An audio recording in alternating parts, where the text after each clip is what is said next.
So, Kakak Muklis here. So, Bayerische Motorenwerke, a brand so synonymous in creating some of the most delightful cars for drivers out there. And the same can actually be said for the new BMW i5, the first 5 Series model to get a full electric powertrain setup. So, in today's video, we're going to find out whether this mid-size luxury saloon can deliver the same Freudenanfahrer as its other siblings. Let's go.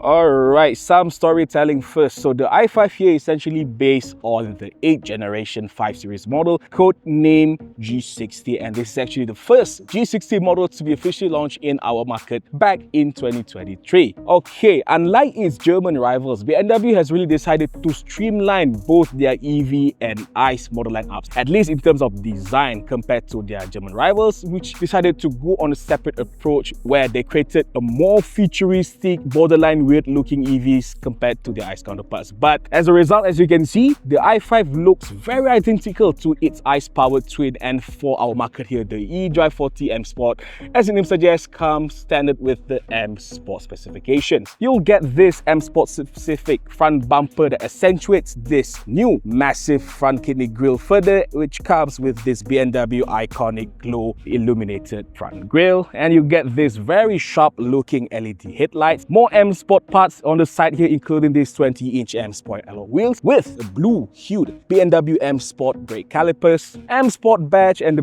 body kit continues on this side here. You can see it gets this gloss black colored side skirt, and at the back it comes with this slim LED taillights with a pretty funky looking rear diffuser. Mind you, this is just a fake, just designs per se, but yes, this is about it. Some people not really big fan of the new 5 Series design, let alone the i5 electric model here, but the fact that you can get both 5 Series petrol model and the EV version to have almost similar look really makes a difference, because as it's evident, BMW has managed to sell more EVs model compared to some of their German rivals. So as you can see, you just make your EV looks like your ICE car and people gonna buy it. Don't need to go the futuristic route, just keep it simple, like BMW did. While of course design can be a very subjective matter for us to discuss, one thing's for sure, the BMW i5 or the new 5 Series is definitely a very big car. How big is it? Okay, of course it's bigger than the previous Gen 5 Series. This behemoth now measures over 5 meters long and 1.9 meters wide. So much so it makes it almost the same size as the previous Gen BMW 7 Series. So imagine, a supposed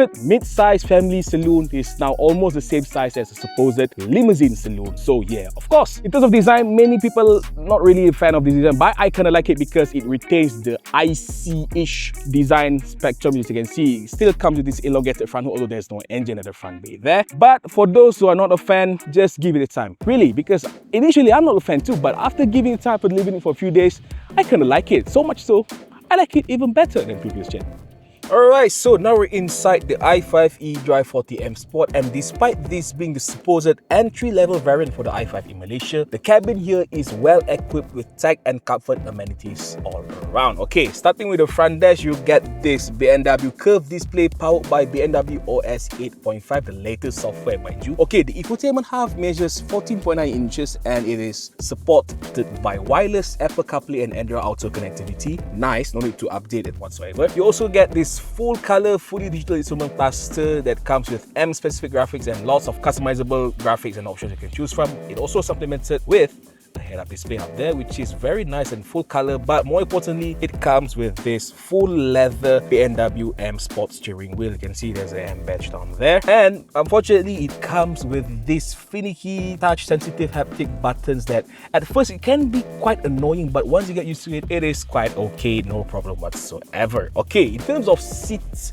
the two front seats are both powered, which is good to have, but it is wrapped in this nice vegan leather called Veganza in this bronze color, like copper bronze color, is quite nice. But unfortunately, although the driver's side comes with memory function, both seats does not come with heated nor ventilated function, which is a bit of a bummer, I have to say honestly. But other than that, the cabin comes with tech amenities including 2 wireless charging pads down here. You got 2 USB charging ports, USB-C mind you, 2 cup holders, and the central control stack where you can actually control the infotainment screen using these dials and everything, which is quite nice to have, especially those who are not familiar with playing on the touchscreen. This can be quite helpful. And of course, you can see it comes with this extensive ambient lighting system that goes all the way from the door cards to the front dash and even to the driver's side door cards, which is quite nice. But if you look up, you notice the car does not come with sunroof, because for the 2024 model update, BMW has removed that option, which I mean, it's okay because Malaysians, we don't really need that. It's hot here. But more importantly, the best part about the interior, I have to say honestly, is this, the Bowers and Wilkins 18 speaker sound system that sounds very crisp, very deep, very dynamic. Let's have a taste.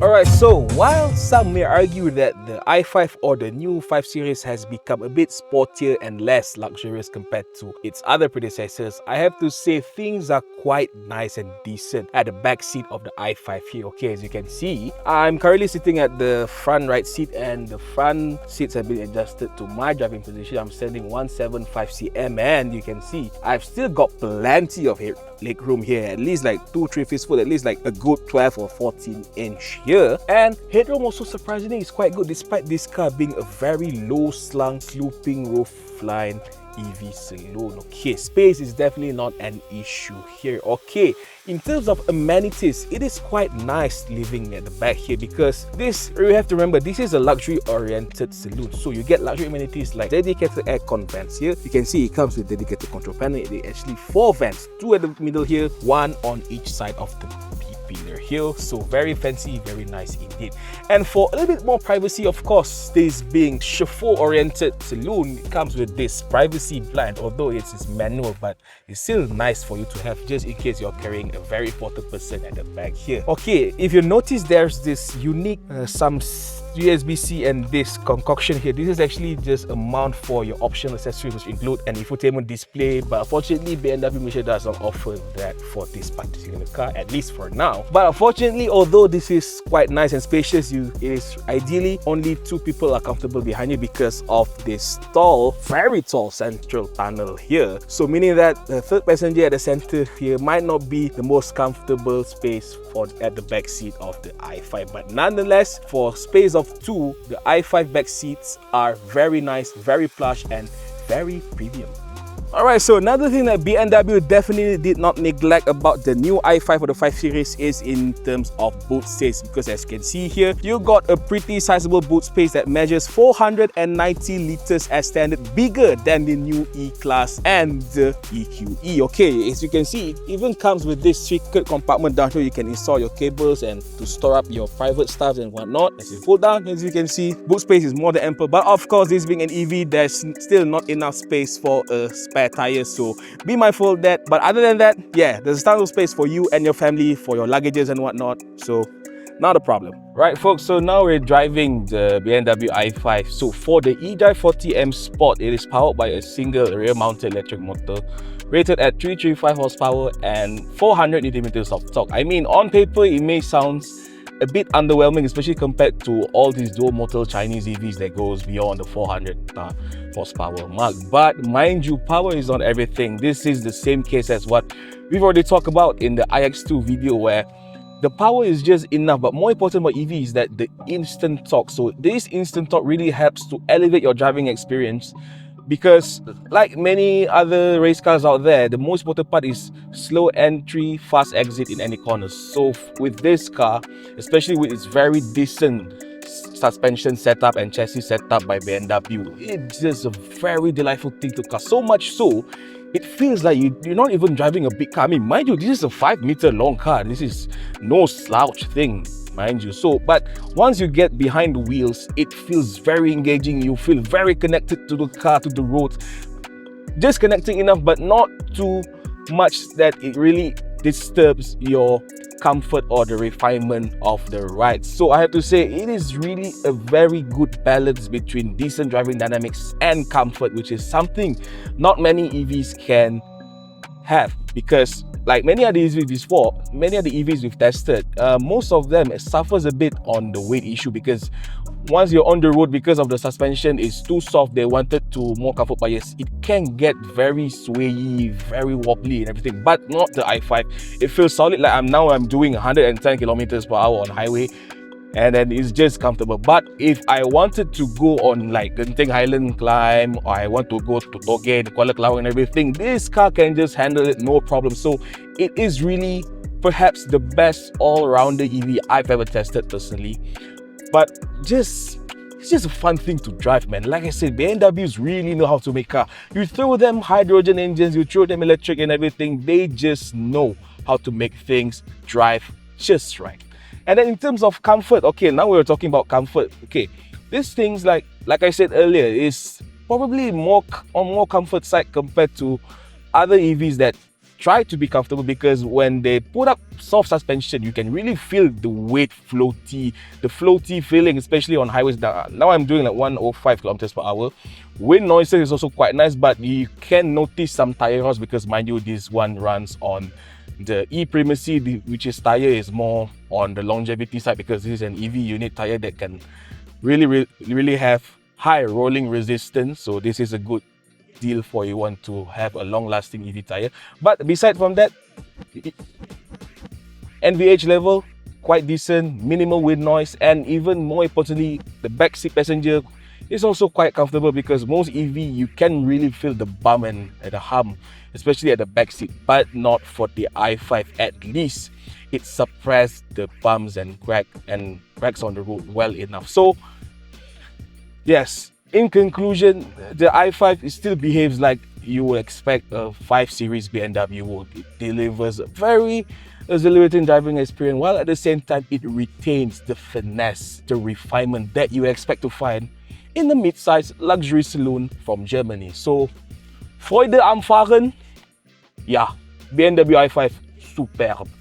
Alright, so when it comes to driver's ergonomics, of course, being a driver-centric car, the BMW i5, it's quite nice. Although some may complain that the screens are getting a little bit too big and a little bit too distracting, I would say otherwise, because like I said earlier, everything is built around or angled towards the drivers, including screens. That's why they use this curved display instead of just a flat, big one like we've seen on many other German cars nowadays. And other than that, the presence of the head-up display, the HUD, is just so nice, so much so, you don't need to use the instrument cluster, I say, because almost every essential information are displayed at the HUD there, and you can actually adjust the display if you want to display the ADAS view, you want to display the navigation, the infotainment, everything is there. So it is really not distractful to drivers, because you just keep looking at the front, then no problem. Okay, other than that, of course, the buttons layout and everything, it's quite nice to have physical controls and dials for the infotainment and whatnot. But the problem is that most of them, they use these sensitive, finicky touch buttons, which I'm not a fan of. And to make things worse for the i5 here, it is finished in gloss, this gloss clear paint. So it is not the best thing. It can get lots of glass. So it's very reflective, so not the most ideal thing. But compared to the one we experienced, the iX, they use the wood finish. I think that one fares better. But the buttons are there, so you can use it.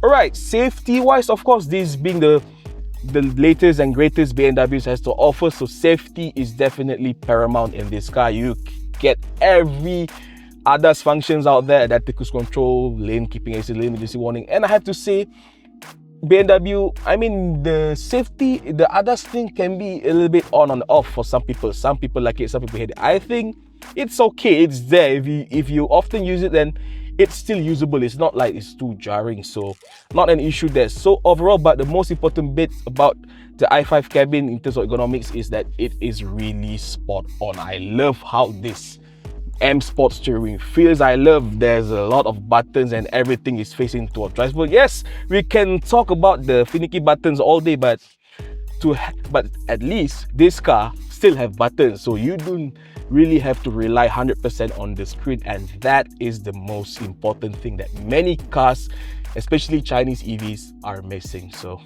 Good job on that, BMW.